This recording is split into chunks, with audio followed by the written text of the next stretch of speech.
係大家好，今日咧第四集啦嚇，第四集。咁咧我哋一路跟住落，我哋咧會講10集嘅，頭尾講10集。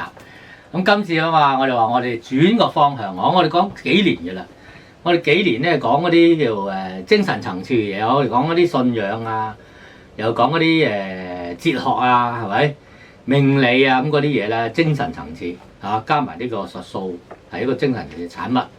我哋今日咧轉向話，我哋人有身心靈3個部分。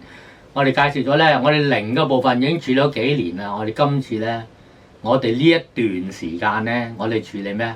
係心個層次。心咩叫心啊？心理，心理啊 psychology 啊，心理啊。心理層次其實即係等於你講咩？我哋成日口頭禪都有喎。我開心啊，我唔開心啊，我真心啊。嗰啲咧，其實全部都係講心，但係我哋真係唔係指心臟啦，係咪？唔係即係唔係心臟，心臟係個器官嚟嘅啫。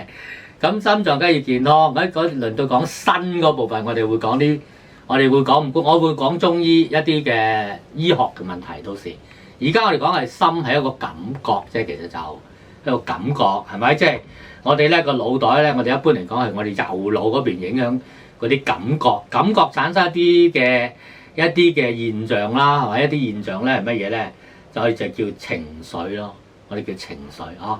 好啦，咁我哋延續住嘅，我哋一路講多，我哋上次講咗3次，我哋講埋7次，就係講專攻一個情緒，好多情緒噶嘛，人係咪？我就話我唔開心，我都好多種款唔開心噶嘛。有陣時話心噏啊，啲朋友心噏，有陣時候話心碎、心傷、抑鬱又乜嘢。我哋今日咧，我哋呢一次咧，我哋呢10集我專攻一樣嘢，我哋叫做恐懼啊，或者冇咁嚴重，憂慮都係嗰類嘢啦，都係驚咯。就即係我講得人叫驚。哇，驚喎！咁驚呢樣嘢咧，真係無形無色。但係真係都幾驚下喎，係咪？人就嚇死咪叫做，即係好多人咧，其實佢個身嗰個健康啊，甚至係個心理健康、生理健康咧，好多時都係因為驚而嚟嘅，喺度驚啊，係嘛？咁所以驚呢樣嘢咧都幾傷身嘅。咁今日咧，我哋延續住第3集咧，我哋第4集講點樣去消除咗驚呢個習慣。咁每一次都提翻啊，每一次就話喂。咁你而家唔係講心理學啊？喂，我想喺呢個頻道想睇命理術數喎，冇心理學喎。都話咯，命理術數，命理係一種哲學，係一種生命哲學、人生哲學。佢裏邊有冇驚唔驚嘅？係因為佢有好多款嘅啫。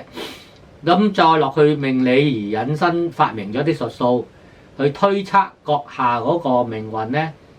咁佢裏邊就有驚唔驚啦？就係因為佢裏邊譬如話紫微斗數。佢有啲吉星，有啲凶星。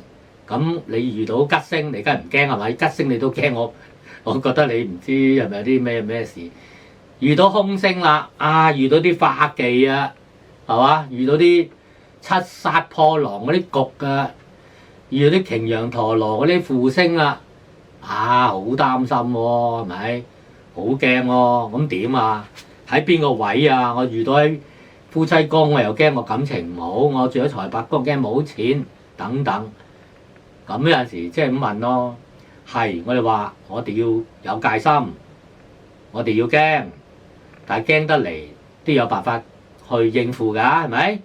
唔通話我齋驚，咁你齋驚錯，咁使咩應付咧？